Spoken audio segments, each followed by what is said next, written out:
The cave walls pressed cold against my back as I listened for sounds of pursuit. My breath came in short bursts that seemed too loud in the mountain silence. 3 months of hiding, and still my heart hammered whenever branches snapped in the distance. I pulled my knees closer to my chest, trying to make myself smaller. The thin blanket did little against the autumn chill seeping through rock. My stomach growled. The last of my provisions had run out yesterday. A low growl echoed from somewhere outside the cave. My blood turned to ice. That wasn't human. The sound rolled through the mountain air, deep and commanding. It spoke of power barely contained. Something wild stalked through my sanctuary. I pressed myself harder against the cave wall, hardly daring to breathe. Whatever was out there, it was close. Too close. "I know you're in there." The voice was male, rough with authority that made my bowings vibrate. "Come out." Not a request. A command that my body wanted to obey before my mind could catch up. I bit my lip hard enough to taste copper, using the pain to anchor myself against the strange compulsion. "I'm not going to hurt you," he continued, and something in his tone gentled slightly. But hiding won't help either of us. My hands shook as I considered my options. The cave had only one entrance, and he was blocking it. I could try to wait him out, but the confidence in his voice suggested he had all the time in the world. "Who are you?" I called out, proud that my voice didn't crack completely. "Someone who's been looking for you." His footsteps crunched on fallen leaves just outside. "You've been hard to track." That made my heart skip for all the wrong reasons.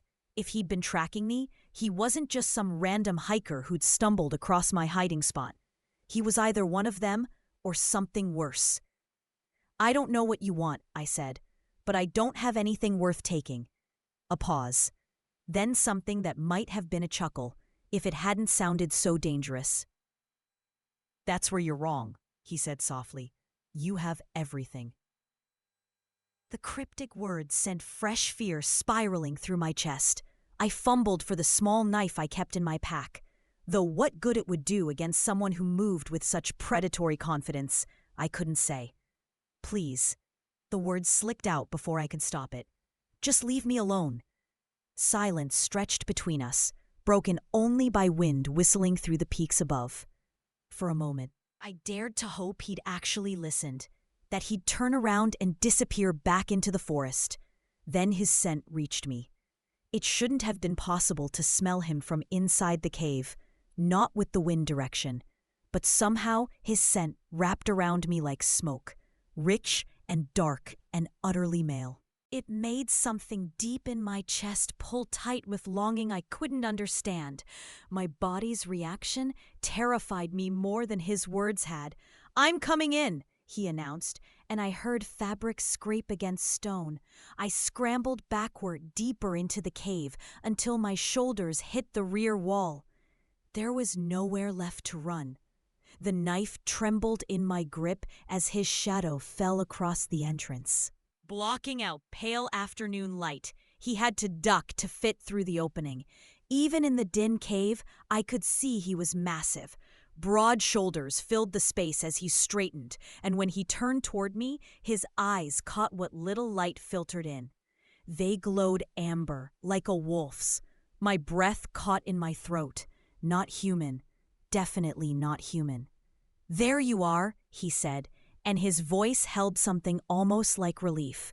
He didn't move closer, though every line of his body suggested he could cross the small space between us in a heartbeat.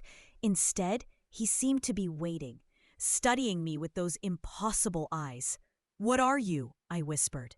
His mouth quirked up at one corner, but it wasn't entirely a smile. "The better question," he said, "is what are you running from?" The words hit too close to home. I clutched the knife tighter, even though we both knew it was useless. "That's none of your business." "It became my business the moment you set foot in my territory."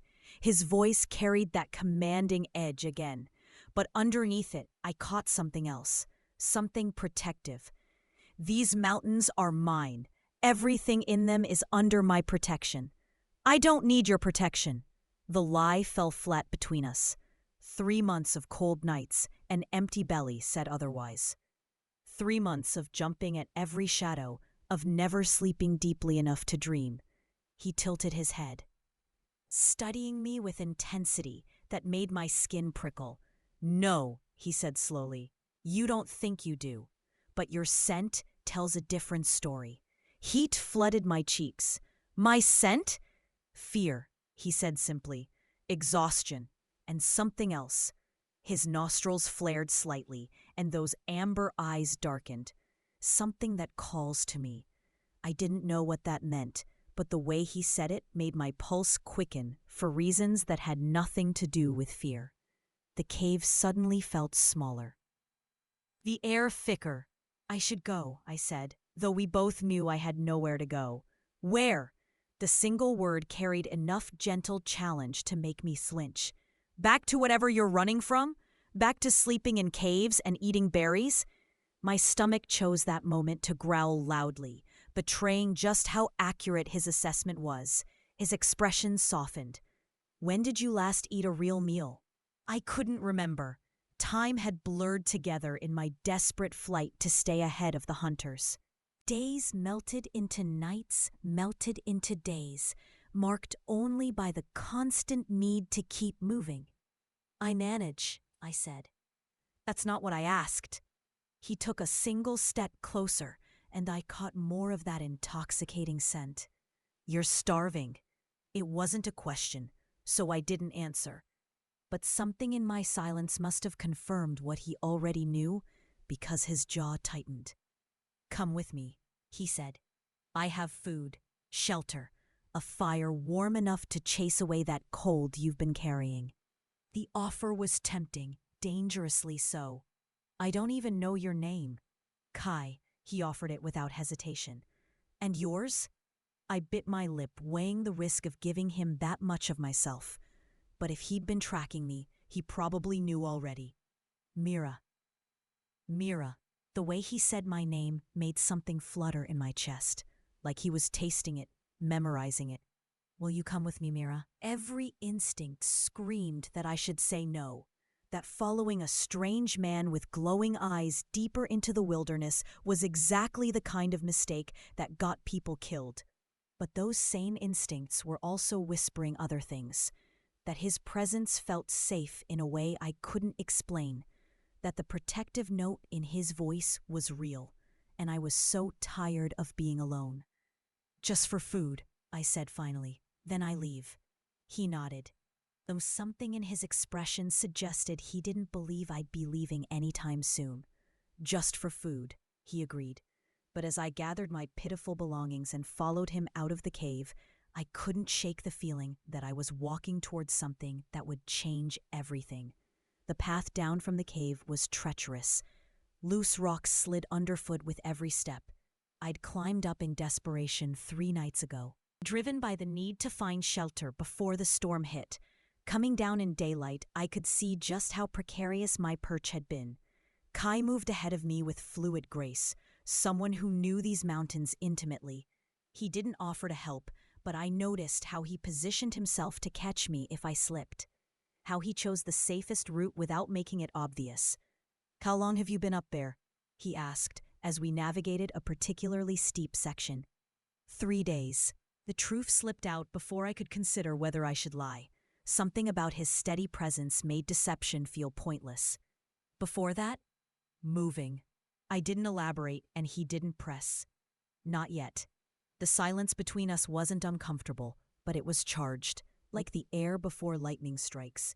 I found myself studying the breadth of his shoulders, the way his dark hair caught the afternoon light. When he turned to check on my progress, those amber eyes seemed to see straight through me. Careful here, he murmured, extending a hand to help me over a fallen log. The moment our skin touched, something electric shot up my arm. I gasped and nearly jerked away, but his grip was firm and steady. Safe, easy, he said, and his voice had gone rough again. I've got you. The words sent warmth spiraling through my chest. When was the last time someone had said that to me? When was the last time it had been true? He released my hand as soon as I was steady, but I could still feel the imprint of his fingers on my skin. "Not much further," he said, and I caught something strained in his tone. The trees began to thin as we descended, giving way to a meadow dotted with wildflowers that had somehow survived the first autumn frost. At the far end, tucked against a grove of aspens, stood a cabin that looked like it had grown from the mountain itself. Smoke curled from the chimney. Warm light glowed in the windows. It was the most welcoming sight I'd seen in months. "You live here alone?" I asked. Usually, he glanced back at me, and something flickered in his expression. "Not today." The simple statement shouldn't have made my pulse quicken, but it did. There was something in the way he said it that suggested my presence here mattered, that it changed things for him too. We crossed the meadow in comfortable quiet, but as we approached the cabin, a new scent reached me. Wrong, dangerous, not Kai. I froze, every survival instinct screaming. Kai noticed immediately. He spun toward me, eyes scanning my face with sharp attention. "What is it? Someone's here." The words came out barely above a whisper. "Someone else." His nostrils flared and his entire posture shifted. The easy confidence became something harder, more predatory. When he licked toward his cabin, his eyes blazed brighter. "Get behind me," he said, and the command in his voice was absolute. I didn't argue. Whatever was wrong, he felt it too. A figure emerged from the cabin's shadow. Male. Tall but not as tall as Kai, with pale hair and cold eyes that found me immediately. "Found her, did you?" the stranger said, and his voice carried a hint of accent I couldn't place. "Took you long enough." Kai moved, placing himself fully between me and the newcomer. The protective gesture should have made me feel safer, but the tension radiating from both men suggested this was far from over. "Marcus," Kai's voice held a warning. "You're trespassing." Marcus smiled, showing teeth that seemed a little too sharp. "Am I? Interesting interpretation considering what she is. She's under my protection. She's a rogue, unclaimed, that makes her fair game." I didn't understand what they were talking about, but the way Marcus looked at me made my skin crawl, like I was something to be hunted, owned. "No," Kai said simply, "it doesn't." The single word carried enough finality to make Marcus's smile falter. But instead of backing down, he tilted his head and sniffed the air deliberately. "Ah," he said, and his grin returned. "You haven't told her yet, have you? She has no idea what she is." "What you are." Ice flooded my veins. Whatever game they were playing, I was apparently a central piece, and I still didn't know the rules. "Mira." Kai's voice was gentle, but he didn't turn around, didn't take his eyes off Marcus. "Go inside, lock the door." But now, the command hit me like a physical force. My body moved before my mind caught up, carrying me toward the cabin door. But I couldn't make myself go inside. Not when Kai was facing down something dangerous for my sake. "She's got spirit," Marcus observed. "I can see why you're interested. But she's not yours, Kai. Not yet. She's chosen my protection." "Has she? Or does she simply not know she has other options?" Marcus's gaze found mine over Kai's shoulder. And when he smiled this time, I saw fangs. "Hello, little wolf," he purred. "Did your alpha tell you what you are?" The world tilted sideways. Wolf? Alpha? I looked between them, understanding flooding through me like ice water. The glowing eyes, the enhanced senses, the way Kai moved like a predator. Werewolves. They were werewolves, which meant... "No," I whispered, backing toward the cabin door. "That's not possible." But even as I said it, pieces clicked into place. The way I'd been able to smell Kai's scent from inside the cave. The strange pull I felt toward him. The way my body wanted to obey his commands. "Oh, but it is," Marcus said, taking a step closer. "You've been hiding among humans so long, you've forgotten what you really are. But your instincts know, don't they, little wolf?" Kai moved then, faster than should have been humanly possible. One moment he was standing protectively in front of me. The next he had Marcus pinned against a tree, one hand wrapped around the other man's throat. "You've said enough," Kai growled, and the sound was purely animal. Marcus laughed, even with Kai's fingers cutting off his air. Have I? Or have I simply told her truths you were too cowardly to share? Kai's grip tightened, and Marcus's laughter became a wheeze. Leave, Kai said, now, and don't come back. This isn't over. Marcus's words were strained, but clear. She's unmated. Kai, unclaimed. The pack laws don't apply here. Kai's voice dropped to a whisper that somehow carried more threat than a shout. These are my lands. She's under my protection. Touch her, and I'll tear your throat out. He released Marcus with a shove that sent the other man stumbling. Marcus straightened his jacket with deliberate calm, but I could see red marks on his throat where Kai's fingers had been. Enjoy your borrowed time, Marcus said, directing the words at me. But remember, little wolf, protection isn't the same as belonging. And sooner or later, you'll have to choose. With that cryptic warning, he melted back into the trees, moving with inhuman speed and silence. Kai stood motionless for a long moment, his chest rising and falling with controlled breaths. When he finally turned to face me, his eyes were still blazing with residual anger. "Are you all right?" he asked. The question was so absurd I almost laughed. All right? I'd just learned that werewolves existed, that I apparently was one, and that there were pack laws governing my life that I didn't understand. Is it true? I asked instead. What he said about me? Kai's jaw tightened. Some of it. Which part? You're a shifter, like us, but you're not a rogue and you're not unclaimed. His eyes met mine steadily. You're mine. The possessive words should have scared me. Instead, they sent heat spiraling through my body in ways I didn't want to examine. I don't understand any of this, I whispered. I know, his voice gentled. Come inside, let me explain. Part of me wanted to run, to disappear back into the forest and pretend this conversation had never happened. But where would I go? And more importantly, did I even want to leave? The truth was, standing in this meadow with Kai felt more like home than anywhere I'd been in months. Even with all the terrifying revelations, something deep inside me recognized him as safety. Okay, I said finally, but I want the whole truth.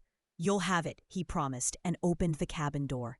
But as I stepped across the threshold, I couldn't shake Marcus's warning. Protection wasn't the same as belonging, and I was beginning to suspect the difference mattered more than I knew. The inside of Kai's cabin was everything the outside had promised. Warm wood walls lined with bookshelves, a stone fireplace crackling with fresh logs, and furniture that looked handcrafted and comfortable. It should have felt welcoming. Instead, I stood just inside the door, hyper-aware of every detail. The way Kai's scent was stronger here, surrounding me. How my body relaxed despite my racing thoughts. The strange rightness of being in his space. Sit, Kai said, gesturing toward a couch positioned near the fire. I'll make coffee. I don't want coffee. The words came out sharper than I intended. I want answers. He paused in the doorway to what must be the kitchen, studying my face. All right, he said quietly. Answers first. But instead of sitting, he moved to the fireplace and leaned against the mantel. The position put him at a safe distance, close enough to talk, far enough away that I didn't feel caged. What do you want to know? Everything. I wrapped my arms around myself, suddenly feeling cold despite the fire's warmth. Start with what I am. You're a werewolf, a shifter, same as Marcus and me, though you've clearly never shifted. The matter-of-fact statement made my knees weak. I sank onto the couch without conscious decision. That's impossible, I said. I would know, wouldn't I? Not if your wolf was dormant. Kai's voice remained gentle, but I caught the careful way he was watching me. It happens sometimes. Trauma, separation from other shifters. Deliberate suppression. They can all keep the wolf buried. Trauma. The word hit like a physical blow. My parents, I whispered. The car accident when I was 8. They said I was the only survivor, but I never remembered. There were things that didn't make sense. Kai's expression darkened. What kind of things?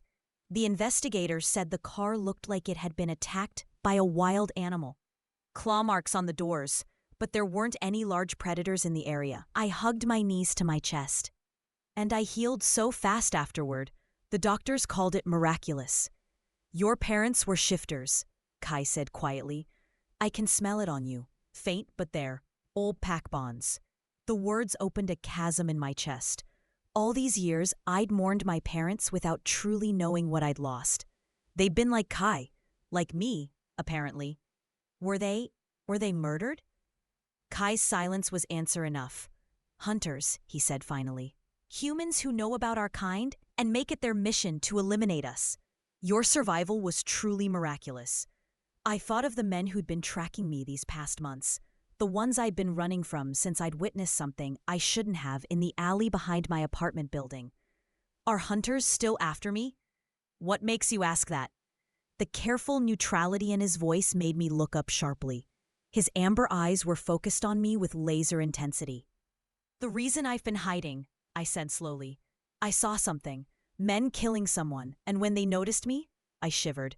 They've been hunting me ever since. Kai was moving before I finished speaking, crossing to the window and scanning the tree line with predatory alertness. How long ago? 3 months. I've been running ever since. Describe them. I closed my eyes, trying to recall details I've been trying to forget. 3 of them. The leader had a scar across his neck. Like someone had tried to cut his throat. They moved wrong, too fast, and their eyes... I opened my eyes to find Kai watching me with grim attention. Their eyes glowed silver. Kai cursed under his breath. Not hunters, he said. Rogues. Shifters who've rejected pack law and gone feral. Rogues? The term Marcus had used. Wolves without packs become unstable over time. They lose their humanity bit by bit until only the beast remains. Kai turned from the window to face me. If they've been tracking you for 3 months, they want something specific. But what? I'm nobody. I don't know anything about your world. You're an unmated female shifter. Even dormant, your wolf has a scent. His jaw tightened. To rogues, that makes you valuable, either as a mate or as bait to lure other wolves. The clinical explanation made my stomach churn. So I bring danger wherever I go. No. The sharp command in his voice made me look up. You bring nothing but yourself, and that's enough. The words were spoken with such conviction that I almost believed them. Marcus called you Alpha, I said, changing the subject before I could think too hard about what Kai meant. I am, of the mountain territory at least.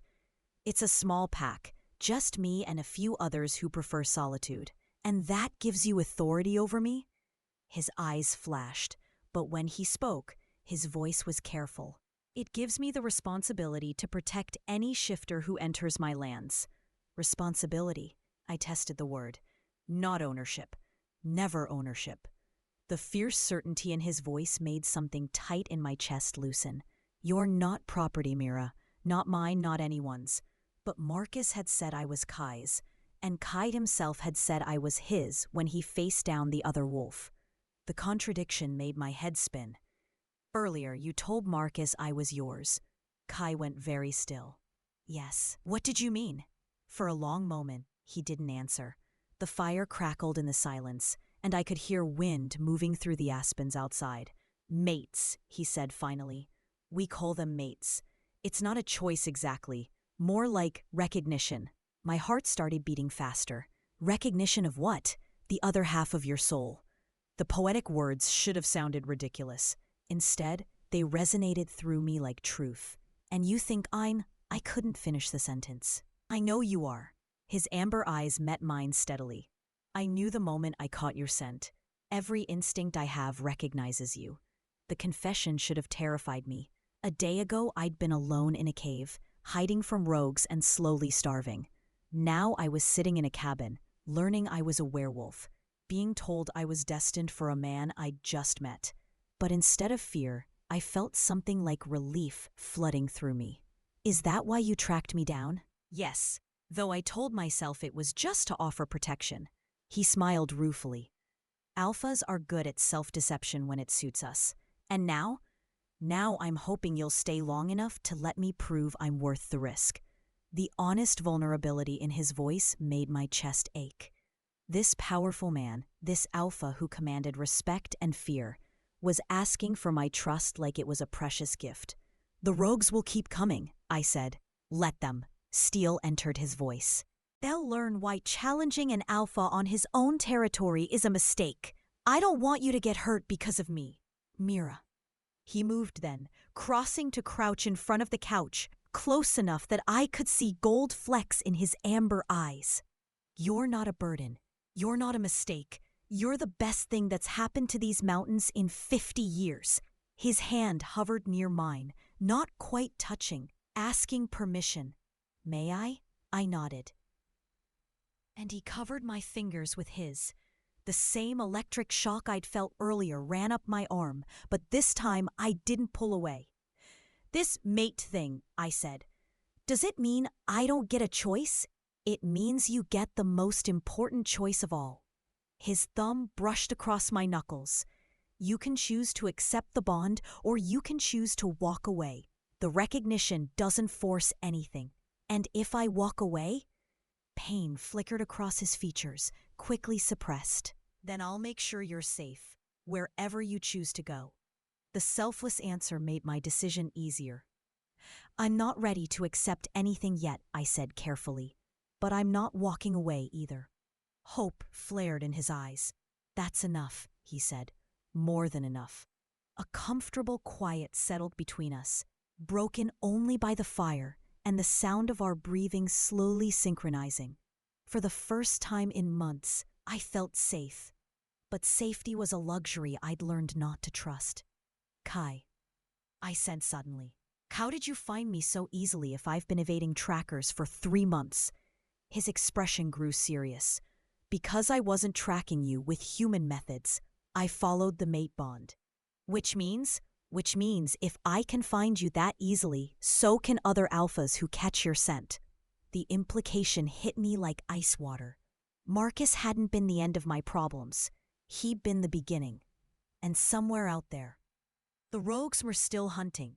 The next few days passed in a strange, peaceful bubble that felt too good to be real. Kai gave me space to process everything I'd learned, never pushing, never demanding more than I was ready to give. But he was always there, a steady, protective presence that made my battered nerves slowly begin to unwind. He cooked meals that made my mouth water and my hollow stomach finally stop aching. He built up the fire each evening and left soft blankets within reach without making it obvious. He answered my endless questions about shifter culture with infinite patience, never making me feel stupid for not knowing things that seemed basic to him. And slowly, carefully, I began to trust him. Tell me about your pack, I said on the 3rd evening, curled up on his couch with a cup of tea that tasted like mountain herbs and honey. Kai looked up from the book he'd been reading, firelight playing across his sharp features. It's not like most packs, he said. We don't live in each other's pockets. Most traditional packs have a central compound, shared meals, group decisions.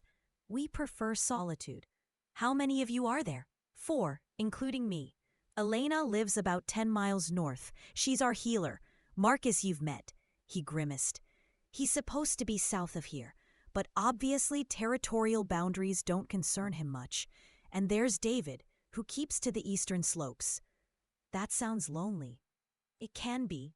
His amber eyes found mine. Less so lately. The simple words made warmth bloom in my chest. I was getting used to these moments, small acknowledgments of what was growing between us, offered without pressure or expectation. What made you choose this lifestyle? Kai was quiet for so long I thought he wasn't going to answer. When he finally spoke, his voice was careful. I wasn't always a mountain alpha. I had a pack once, in the valleys, traditional structure. 30-some members, the whole social hierarchy. He set his book aside, giving me his full attention. I was born to be their leader, trained for it from childhood. What happened? Rogues. The single word carried a weight of old pain. They attacked while most of our fighters were away on territory patrol. By the time we got back, he didn't need to finish. I could see the devastation in his expression. I'm sorry, I whispered. 17 dead, including my parents, my sister. He stopped, jaw tightening. Your mate? Promised mate. We would have been formally bonded within the month. He met my eyes steadily. Her name was Sarah. A complex tangle of emotions swept through me. Grief for his loss, respect for his willingness to share it, and something uncomfortably like jealousy over a woman who'd been dead for years. You loved her. I thought I did. His honesty surprised me, but what I felt for Sarah was comfortable, expected, nothing like. He gestured vaguely between us. Like what? Like coming home to a place I've never been. The poetic words made my breath catch. Before I could figure out how to respond, a howl echoed across the mountainside. Long, mournful, and definitely not natural. Kai was on his feet instantly, every muscle tense with alertness. "What was that?" I asked, though I was afraid I already knew. "Rogues." He moved to the window, scanning the darkness beyond. 3 of them, maybe 4, still distant, but closing. My blood turned cold. The ones who've been hunting me? Probably. He turned back to me, and in the firelight, his eyes were blazing. "Pack a bag. Only essentials. We're leaving." "Where are we going?" "Deeper into the mountains. There's a place. Old caves. Defensible. We can hold out there until I can call for backup." I hurried to gather the few belongings I had, my hands shaking with adrenaline. Through the window, I could hear more howls answering the first. They were coordinating. Hunting. "Kai," I said as I shouldered my pack, "maybe I should just leave away from you." The look he gave me was fierce enough to stop my words. "No," he said simply. "We face this together. But if you're not here, I'll tear these mountains apart looking for you." He crossed to me in 2 quick strides, framing my face with his hands. "Do you understand? You don't run anymore, not alone." The intensity in his voice, in his touch, made something fundamental shift inside me. For months, I'd survived by running, by staying isolated, by trusting no one. But looking into Kai's amber eyes, I realized I was tired of surviving. I wanted to live. Together. I agreed. Relief flickered across his features. He pressed a quick, soft kiss to my forehead, and the gesture was more intimate than anything we'd shared yet. "Good. Now let's go." We slipped out the back door into the crisp mountain night. The moon was dark, which would help hide our movement, but also make the terrain more treacherous. Kai moved with sure-footed confidence, leading me along paths I couldn't see. The howls were getting closer. "This way," he murmured, guiding me toward a steep trail that led up toward the peaks. We climbed in tense silence for what felt like hours. My legs burned, and my lungs ached in the thin air. But fear kept me moving. Behind us, I could hear crashing in the undergrowth. They'd found the cabin. "Almost there," Kai whispered. The caves, when we reached them, were more extensive than I'd expected. A whole network of tunnels and chambers carved into the living rock. Kai led me deep inside, to a chamber large enough to stand in, with multiple exits. "We'll be safe here tonight," he said, setting down his pack. "Tomorrow I'll contact Elena and David." I sank onto a rocky ledge, exhaustion hitting me all at once. The adrenaline was wearing off, leaving me shaky and cold. "Here." Kai wrapped a blanket around my shoulders, then sat beside me, close enough to share warmth, careful not to crowd. "Are you all right?" he asked. The simple question nearly broke me. When was the last time someone had asked that and actually waited for an honest answer? "No," I admitted. "I'm tired of running. I'm tired of being afraid. And I'm really tired of bringing danger to people who don't deserve it." "Hey." His arm came around me, solid and warm. "This isn't your fault." Isn't it? If I hadn't seen what I saw, if I just minded my own business, then those rogues would still be killing innocents. And no one would know to stop them. His voice was firm. "You survived for a reason, Mira. You're here for a reason." "What reason?" He was quiet for a moment, and I could feel tension gathering in the arm around my shoulders. "To give me something worth fighting for," he said finally. The confession hung in the air between us, honest and vulnerable. I turned to look at him, finding his amber eyes fixed on my face. "Kai, I know it's too much, too fast, he said quickly. I know you're not ready. But I need you to know, whatever happens tomorrow, whatever we're facing, you matter. To me, to this world. The fierce conviction in his voice made my chest tight with emotion I wasn't ready to name.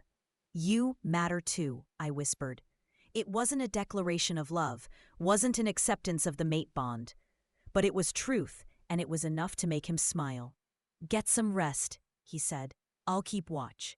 I wanted to protest, to insist that we should take turns, but my body was already surrendering to exhaustion, soothed by his solid presence and the safety of his arms. As I drifted toward sleep, I heard him humming softly under his breath. A lullaby, maybe, or just something to fill the quiet darkness. For the first time in months, I slept without nightmares. But in the morning, the rogues would be waiting. I woke to the sound of voices echoing through the cave system, low, harsh voices that didn't belong to Kai. They'd found us. Kai's hand covered my mouth before I could make a sound. His amber eyes meeting mine in the dim dawn light filtering through the cave entrance. He pointed toward one of the back tunnels, mouthing the word, "Go." I shook my head. I wasn't leaving him to face them alone. His expression turned fierce, and I saw the alpha authority burning in his gaze. But before he could give me an order, I'd have to choose whether to obey. The voices got closer. I can smell them, one was saying. Fresh scent, they're deeper in. The female's mine, another voice replied, and I recognized it from 3 months of nightmares. The rogue leader, the one with the scar across his throat.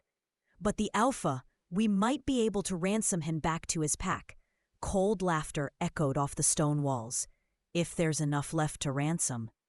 Kai's jaw tightened, and I saw his canines extend slightly. He was fighting the urge to shift, to meet their threat with violence, but in the confined space of the caves. That kind of fight would be brutal and destructive. Instead, he stood slowly, positioning himself between me and the tunnel entrance.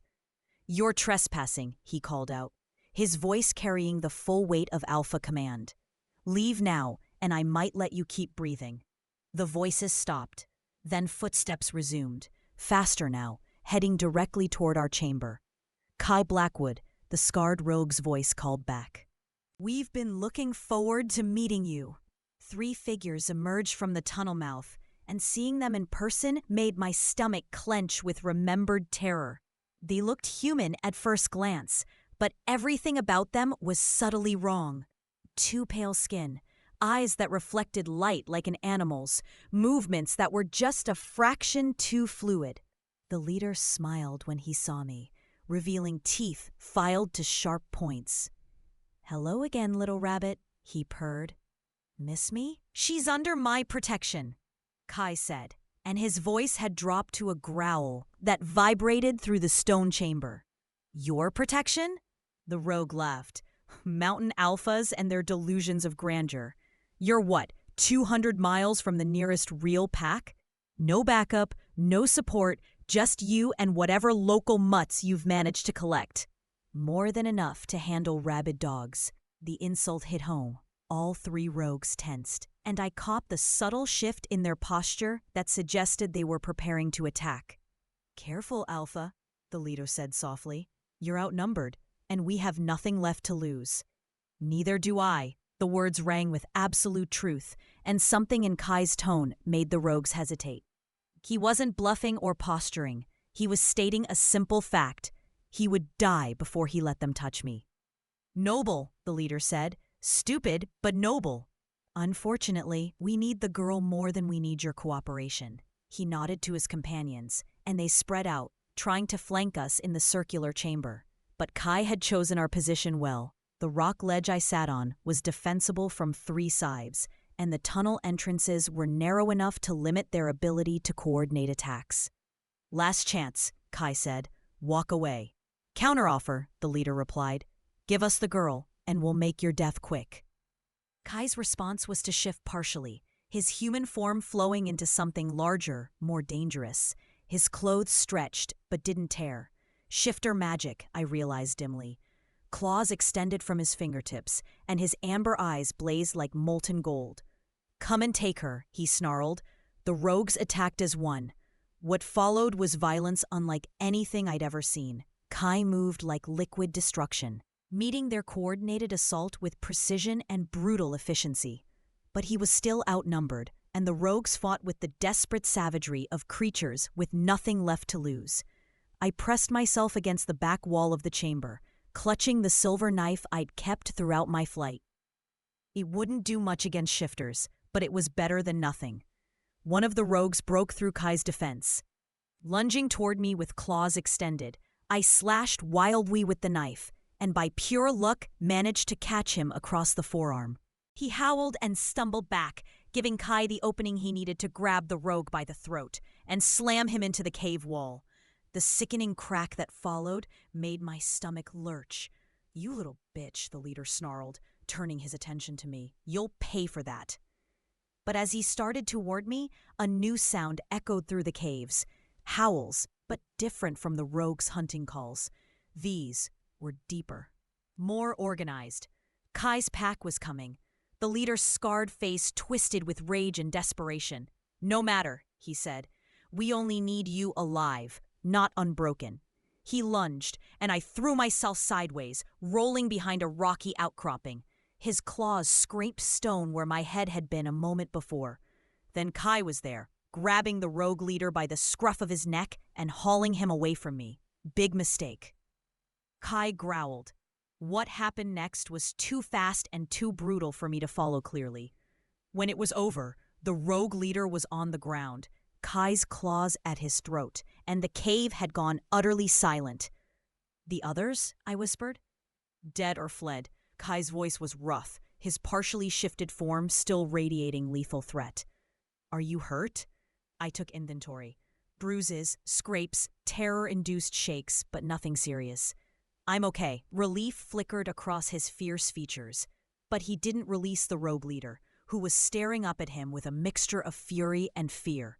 "You have a choice," Kai told him conversationally. "Tell me who sent you after her, and die quickly. Stay silent, and I'll let my pack have some fun first." The leader's pale eyes darted between Kai's face and the claws at his throat. "No one sent us," he spat. "We caught her scent weeks ago. Unmated female, no pack protection. Easy prey. Try again." "It's the truth." The rogue's voice cracked with desperation. "We've been living rough, avoiding territory alphas, barely surviving. Then we caught her scent and thought maybe we could use her to bargain our way into a real pack." The pathetic explanation had the ring of truth.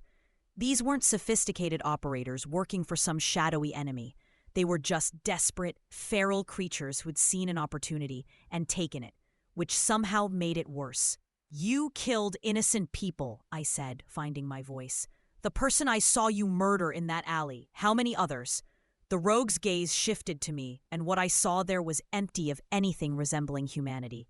"Humans aren't people," he said simply. "They're food, or entertainment."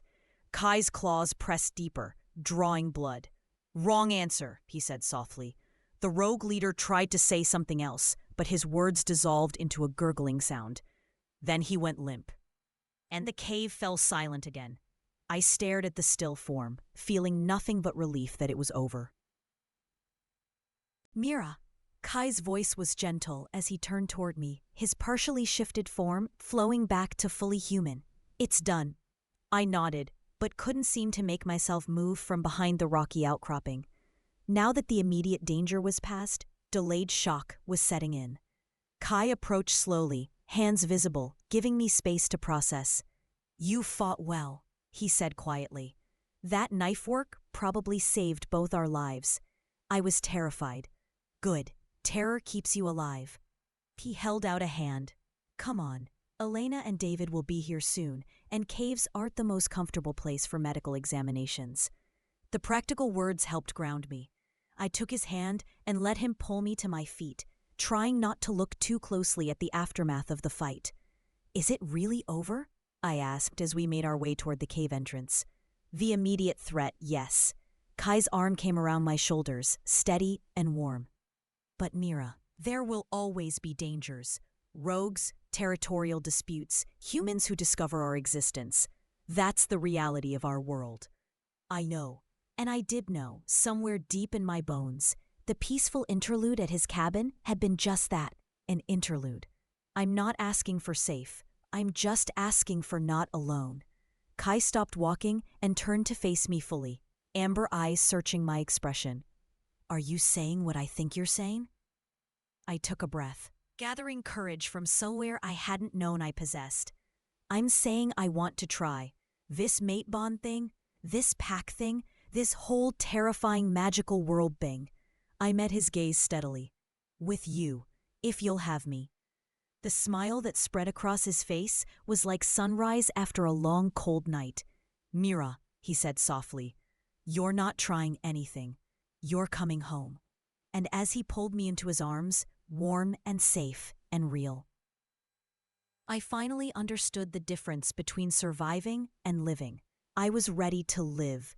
The weeks that followed blurred together in a haze of learning and healing and slow, careful trust building. Kai kept his word about giving me space to adjust, never pushing for more than I was ready to give. But every day brought small moments of connection that built into something larger and more precious. Elena turned out to be a sharp-tongued woman in her 50s who took one look at my half-starved condition and personally supervised my recovery with the efficiency of a drill sergeant. Under her care, my body finally began to heal from months of neglect and constant stress. David was quieter, a thoughtful man who seemed more comfortable with books than people, but he answered my endless questions about shifter history and law with scholarly patience, helping me understand the world I was now part of. Even Marcus proved less antagonistic than I'd expected. His challenge that first day had been territorial posturing, testing both Kai's resolve and my reaction. Satisfied that we were serious about each other, he settled into the role of skeptical pack brother. You're looking better, Elena observed one afternoon as she checked the healing scratches on my arms from the cave fight. Color's good, you've put on some weight, and you're not jumping at every shadow. I feel better, I admitted. Stronger. Good, because Kai's been pacing like a caged wolf for weeks, trying not to rush you. Heat flooded my cheeks. I know he's been patient. Patient? Elena snorted. That's one word for it.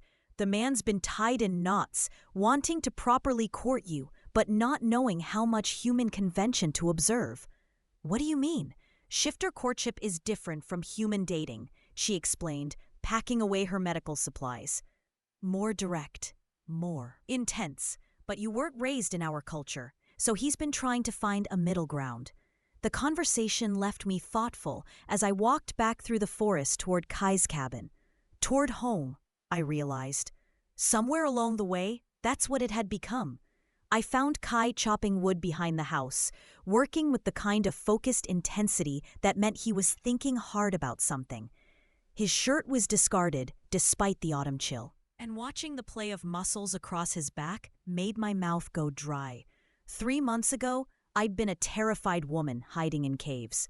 Now I was apparently ogling my mate's physique like a teenager with a crush. Enjoying the show? Kai asked, without turning around, and I could hear the smile in his voice. Maybe, I said, settling on the porch steps to watch him work. He finished splitting the log he was working on, then turned to face me. Sweat gleamed on his skin despite the cool air, and his amber eyes held a warmth that made my heart skip. Elena says I'm healing well, I reported. She's right. You look, he paused, seeming to search for words. You look like yourself again. Did you know me before? No, but I knew you were meant to be. He set down the axe and moved closer, settling on the steps beside me. Strong, fierce, beautiful. The simple words made emotion tighten in my throat. Elena also said something about shifter courtship being different from human dating. Kai went very still. Did she? She said you've been trying to find a middle ground, that you've been patient. I have been patient. His voice was carefully neutral. You needed time to heal, to adjust. I wasn't going to push. What if I don't want you to be patient anymore? The question hung in the air between us. And I watched Kai's pupils dilate as the implications hit him. Mira, he said carefully. What exactly are you saying? Instead of answering with words, I reached for his hand, threading our fingers together. The familiar electric shock ran up my arm, but this time it felt less like surprise and more like coming home. "I'm saying I'm tired of taking things slow," I said. "I'm saying I want to know what shifter courtship looks like. I'm saying—" I took a breath, gathering courage. "I'm saying I love you." The confession seemed to hit him like a physical blow. His hand tightened on mine, and for a moment he looked almost stunned. "You love me," he repeated, like he couldn't quite believe it. "Yes, I know it's fast. I know it's complicated, but Kai, I love you. The way you protected me, the way you gave me space to choose, the way you made me feel safe enough to stop running." I met his amber eyes steadily. "I'll love who I am when I'm with you. For a heartbeat." He didn't move. Then he was kissing me, soft and desperate and reverent all at once. I melted into him, finally allowing myself to feel everything I'd been holding back. When we finally broke apart, he rested his forehead against mine. "I love you too," he whispered. "From the moment I caught your scent, you've been everything." "So what happens now?" "Now," he said, "I court you properly, shifter style."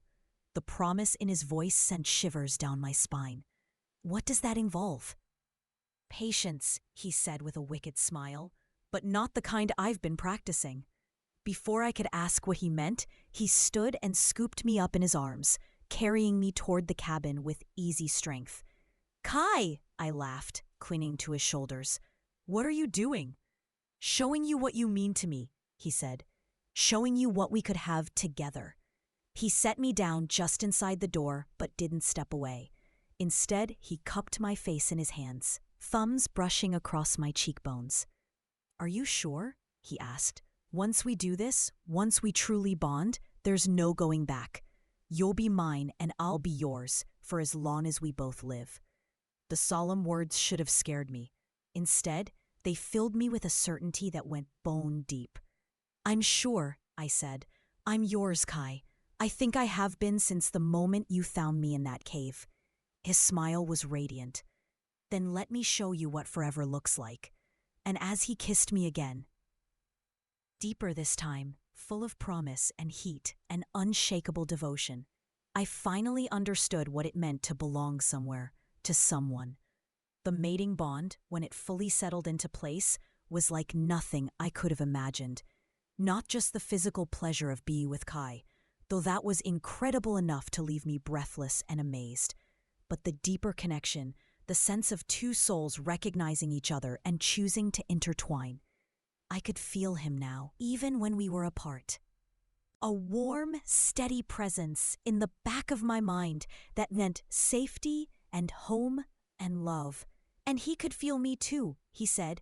My emotions, my well-being, my contentment. "Is it always like this?" I asked one evening as we lay curled together in front of the fireplace, watching snow fall outside the windows. "Like what?" Kai's fingers combed through my hair, and I could feel his satisfaction through the bond.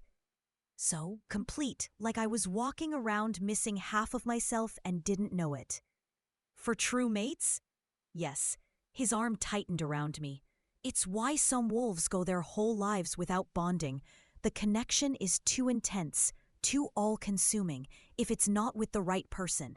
And we're the right people. We're perfect," he said with such conviction that it made me laugh. "Perfect seems like a strong word. You disagree?" I twisted in his arms to look at him, taking in the sharp beauty of his face in the firelight. 6 months ago, I'd been alone and terrified, hiding in caves and slowly starving.